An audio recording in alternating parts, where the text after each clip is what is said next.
6th degree. Intimate secretary. Confidential secretary.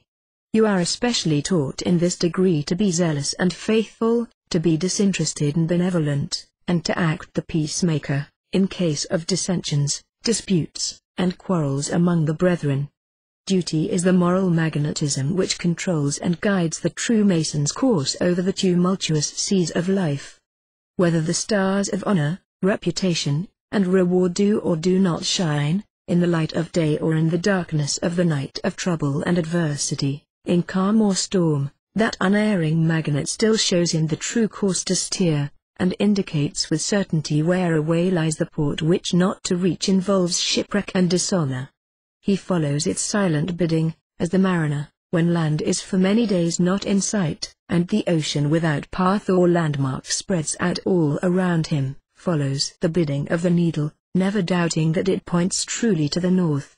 To perform that duty, whether the performance be rewarded or unrewarded, is his sole care.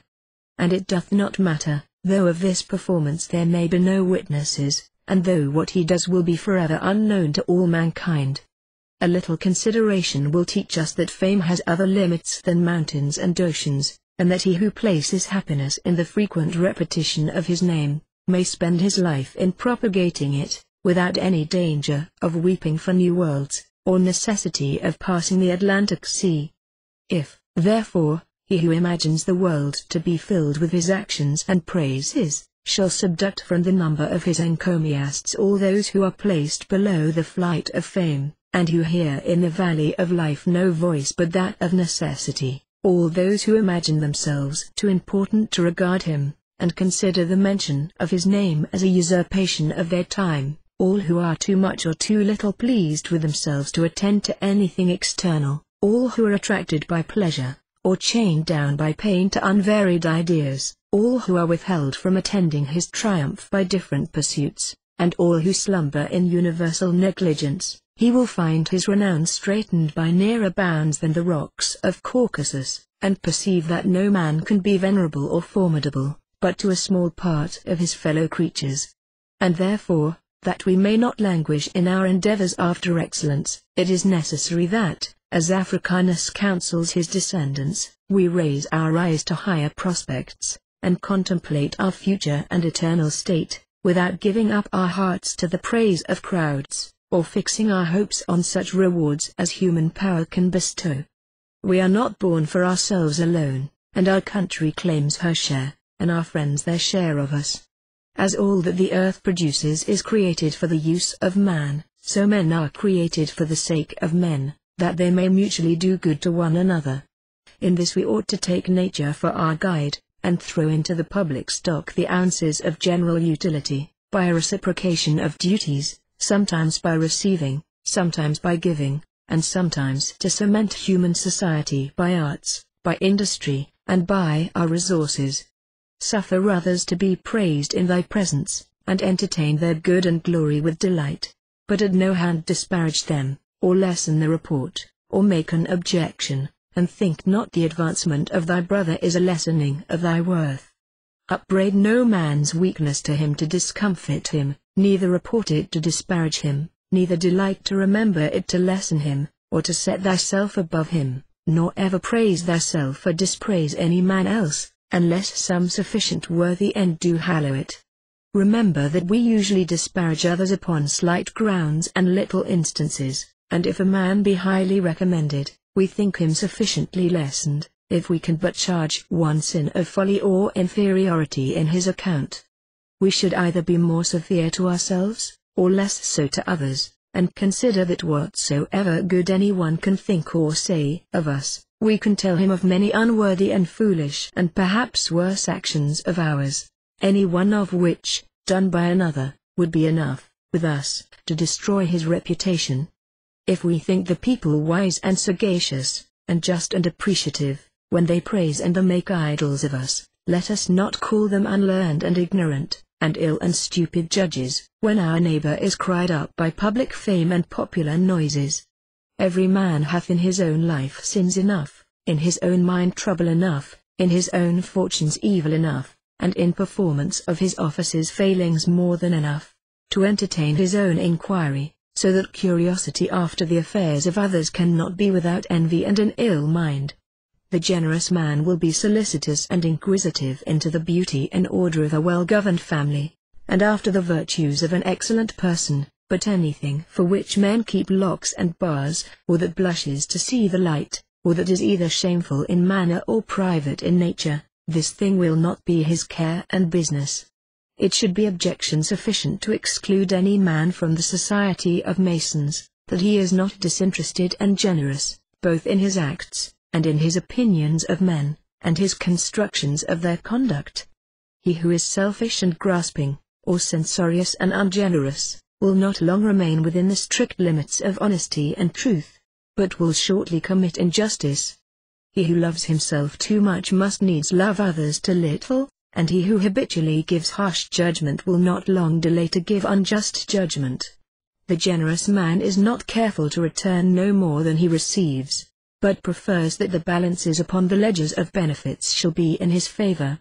He who hath received pay in full for all the benefits and favors that he has conferred, is like a spendthrift who has consumed his whole estate, and laments over an empty exchequer. He who requites my favors with ingratitude adds to, instead of diminishing, my wealth, and he who cannot return a favor is equally poor, whether his inability arises from poverty of spirit, sordidness of soul, or pecuniary indigence. If he is wealthy who hath large sums invested, and the mass of whose fortune consists in obligations that bind other men to pay him money, he is still more so to whom many owe large returns of kindnesses and favors. Beyond a moderate sum each year, the wealthy man merely invests his means, and that which he never uses is still like favors unreturned and kindnesses unreciprocated, an actual and real portion of his fortune. Generosity and a liberal spirit make men to be humane and genial, open-hearted, frank, and sincere, earnest to do good, easy and contented, and well-wishers of mankind. They protect the feeble against the strong, and the defenseless against rapacity and craft. They succor and comfort the poor, and are the guardians, under God, of his innocent and helpless wards. They value friends more than riches or fame, and gratitude more than money or power. They are noble by God's patent, and their escutcheons and quarterings are to be found in heaven's great book of heraldry. Nor can any man any more be a Mason than he can be a gentleman, unless he is generous, liberal, and disinterested. To be liberal, but only of that which is our own; to be generous, but only when we have first been just; to give, when to give deprives us of a luxury or a comfort. This is Masonry indeed. He who is worldly, covetous, or sensual must change before he can be a good Mason. If we are governed by inclination and not by duty, if we are unkind, severe, censorious, or injurious, in the relations or intercourse of life, if we are unfaithful parents or undutiful children, if we are harsh masters or faithless servants, if we are treacherous friends or bad neighbors or bitter competitors or corrupt unprincipled politicians or overreaching dealers in business, we are wandering at a great distance from the true Masonic light. Masons must be kind and affectionate one to another. Frequenting the same temples, kneeling at the same altars, they should feel that respect and that kindness for each other, which their common relation and common approach to one God should inspire. There needs to be much more of the spirit of the ancient fellowship among us, more tenderness for each other's faults, more forgiveness, more solicitude for each other's improvement and good fortune, somewhat of brotherly feeling, that it be not shame to use the word brother. Nothing should be allowed to interfere with that kindness and affection, neither the spirit of business, absorbing, eager, and overreaching, ungenerous and hard in its dealings, keen and bitter in its competitions, low and sordid in its purposes, nor that of ambition, selfish, mercenary, restless, circumventing, living only in the opinion of others, envious of the good fortune of others, miserably vain of its own success, unjust, unscrupulous, and slanderous. He that does me a favor, hath bound me to make him a return of thankfulness.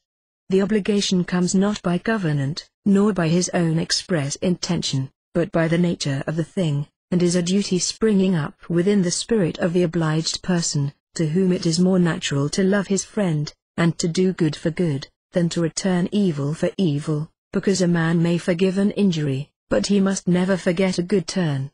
He that refuses to do good to them whom he is bound to love, or to love that which did him good, is unnatural and monstrous in his affections, and thinks all the world born to minister to him, with a greediness worse than that of the sea, which, although it receives all rivers into itself, yet it furnishes the clouds and springs with a return of all they need. Our duty to those who are our benefactors is, to esteem and love their persons, to make them proportionable returns of service, or duty, or profit, according as we can, or as they need, or as opportunity presents itself, and according to the greatness of their kindnesses.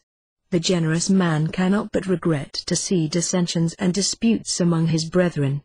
Only the base and ungenerous delight in discord. It is the poorest occupation of humanity to labor to make men think worse of each other, as the press, and too commonly the pulpit, changing places with the hustings and the tribune, do.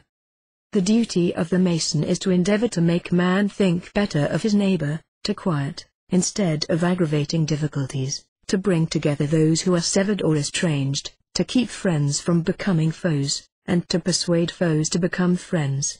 To do this, he must needs control his own passions, and be not rash and hasty, nor swift to take offense, nor easy to be angered. For anger is a professed enemy to counsel.